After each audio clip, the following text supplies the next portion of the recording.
Hello friends, welcome to the 7th class. Previous lecture we learned first part of the story 1.6 in a class of their own. Now let us see the second part of this story. Now listen. I have sent you a video in which I have explained this lesson and new words. मी तुम्हाला बाळांनो video पाठवलेला आहे. हा पाठ मोठा आहे की नाही? याचं भाषांतर आणि त्यातले नवीन शब्द, त्याचे अर्थ याचा व्हिडिओ तुम्हाला मी पाठवलेला आहे. तुम्ही तो पाहायचा आहे. आणि आता आपण काय करायचं आहे? इंग्लिशचा वर्कशॉप जो आहे तो तुम्हाला मी समजावून सांगते आहे. याकडे तुम्ही please attention here.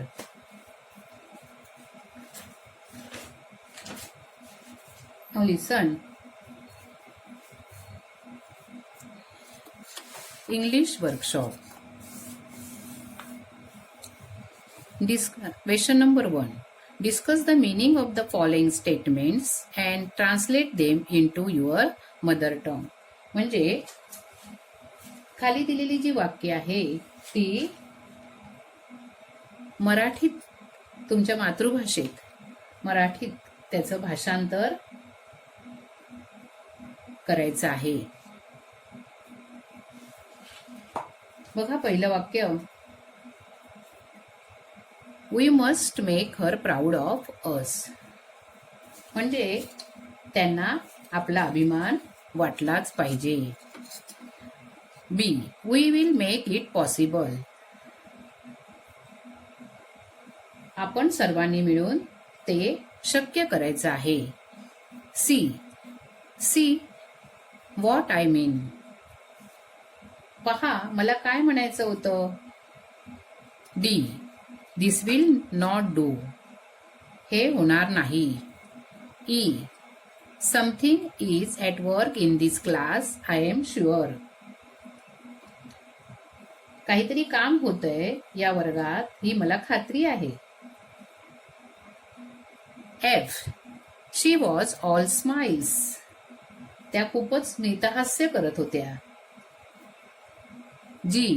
Many of us did do well. आमच्यापैकी बऱ्याच जणांनी चांगलं काम केलेलं होतं. I have let us whole class down. मी सर्व वर्गाला झुकवलं. And last one I. That's quite a leap. ही खूप मोठी उडी आहे. Here we completed our first question. Now move towards the second question. Right any one of the following dialogue. म्हणजे इथे आपल्याला 3 डायलॉग दिलेले आहेत. त्यातील तुम्ही इथे एक संवाद लिहायचा आहे. या तिन्हीपैकी जो आवडेल तो संवाद तुम्ही लिहू शकता. ए आहे a dialogue between 2 friends about their studies. म्हणजे 2 मित्र आपल्या अभ्यासाबद्दल बोलू शकतात. बी आहे a dialogue between a teacher and a student about studies. शिक्षक आणि विद्यार्थी यांचा संवाद तुम्ही लिहू शकता. किंवा सी आहे a dialogue between a parent and a child about studies. पालक आणि विद्यार्थी यांचा डायलॉग तुम्ही संवाद लिहू शकता. बघा आता मी सीचा जो आहे a dialogue between a parent and a child about studies हा तुम्हाला एक मी संवाद सांगणार आहे. आणि मग तुम्हाला यातले 2 जो आवडेल तो तुम्ही तुमच्या मनाने काही वाक्य लिहू शकता. बघा. लिसन. Parents. You are not serious about the studies. Student. Why did you feel that? Parents. Look at you. You are playing in all time on mobile, watching the TV. Child.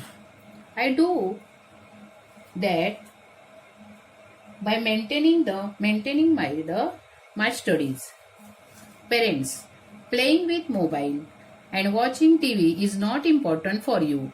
You have to focus on your studies. Child, I understood my mistake. Sorry. From new I will to serious about studies. Here म्हणजे यातमध्ये पालक आणि मुलाचा संवाद जो आहे ते तुम्हाला मी सांगितलेला आहे. आता तुम्ही जो तुम्हाला दुसरा आवडेल त्याची सोपी आणि साधी अशी 4 वाक्य तुम्ही लिहायची आहेत. Question. Here we completed our second question. Like that you also can make dialogue from about to. Now move towards the third question. What rules would you like to make for? म्हणजे तुम्हाला तुमच्या स्वतःसाठी कोणते नियम बनवायला आवडतील? Yourself, your class. म्हणजे I will follow my timetable and wake up in the morning. असं जर तुम्ही वेगळे नियम तुम्ही लिहू शकता. तुमचं टाइम टेबल जे आहे तुमच्या वर्गाकरता किंवा स्वतः करता असे नियम तुम्ही बनवू शकता. Then question number 4. Prepare a card for your friend wishing him or her the best of luck, all the best in an examination. इथे काय करायचंय? तुमच्या मित्राला किंवा मैत्रिणीला शुभेच्छा देणारे बेस्ट ऑफ लकचं कार्ड बनवायचं आहे. तुम्ही बघा आधीपासून आपल्या इयत्ता 6वीला सुद्धा वर्कशॉप झालेला होता, आपण केलेला होता वर्गामध्ये, हो की नाही, बेस्ट ऑफ लकचा. तसाच तुम्ही आधी बनवलेला आहे. तर आता पुन्हा तुम्ही काय करायचं आहे, असं बेस्ट ऑफ लकचं काय करायचंय, एक्झामिनेशनसाठी बेस्ट ऑफ लक अशा शुभेच्छा देणारं पत्र लिहायचं आहे, कार्ड बनवायचं आहे. हा,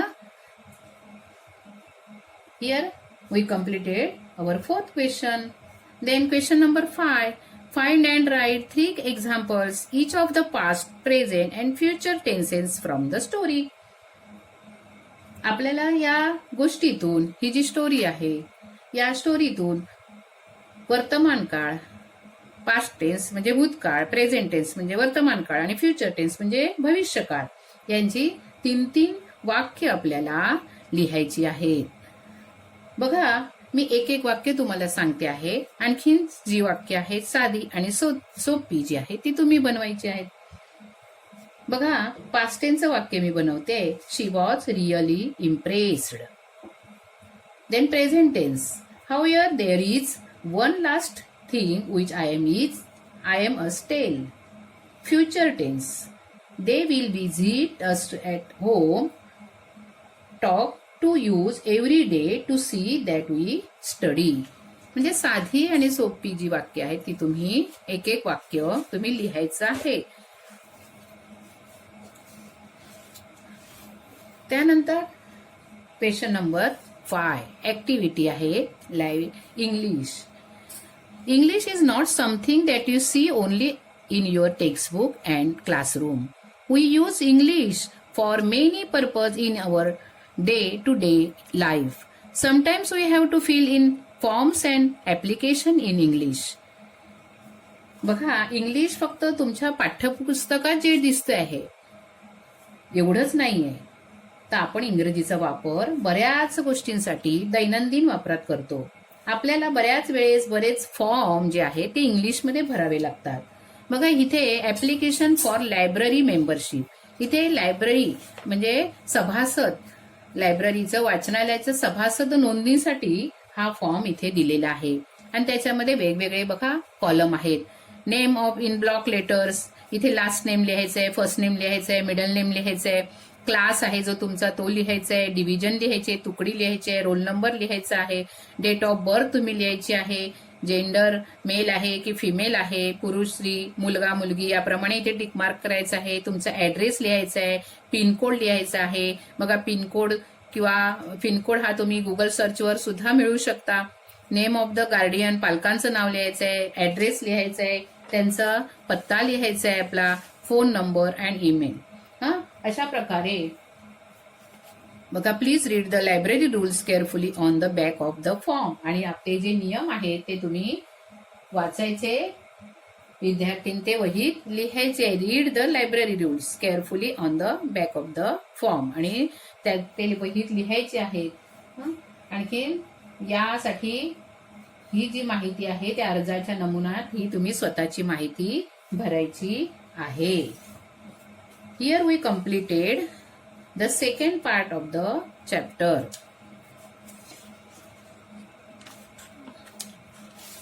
त्यानंतर बघा, हा जो आहे हा प्रश्न उत्तराचा संपूर्ण पार्ट आहे, तो मी तुम्हाला सगळ्यांना समजावून सांगितला आहे. हा, आणि त्यानंतर जो आहे तो लँग्वेज स्टडी म्हणजे व्याकरणाचा भाग आहे. Common nouns, common nouns 4 first आणि 2 आपण गेल्या पाठात पाहिली होती. आता 3 आणि 4 याची जी PDF फाईल आहे ती मी तयार केलेली आहे आणि त्याच्यामध्ये तुम्हाला व्याख्या आणि उदाहरणं दिलेली आहेत आणि तुम्ही स्वतःच्या मनाची सुद्धा इथे 5-5 उदाहरणं गोळा करायची आहेत, लिहायची आहेत.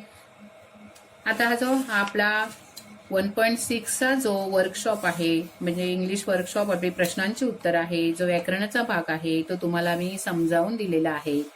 तो तुम्ही समजून घ्यायचा आहे आणि त्यात जर काही तुम्हाला समस्या असतील तर मला तुम्ही व्हॉट्सअपवर विचारायचं आहे किंवा फोन करून विचारायचे आहेत. आणि नाहीच तर आपण पुढचा तास घेणारच आहोत, तेव्हाही विचारलात तरीही आपण चर्चा करू शकतो. आणि जे ह्या प्रश्नांची जी उत्तर आहे ती मी लिहायची आहेत आणि व्हॉट्सअपवर तुम्ही आम्हाला फोटो पाठवायचे आहेत, आपापल्या वर्ग शिक्षकांना फोटो पाठवायचे आहे. थँक्यू.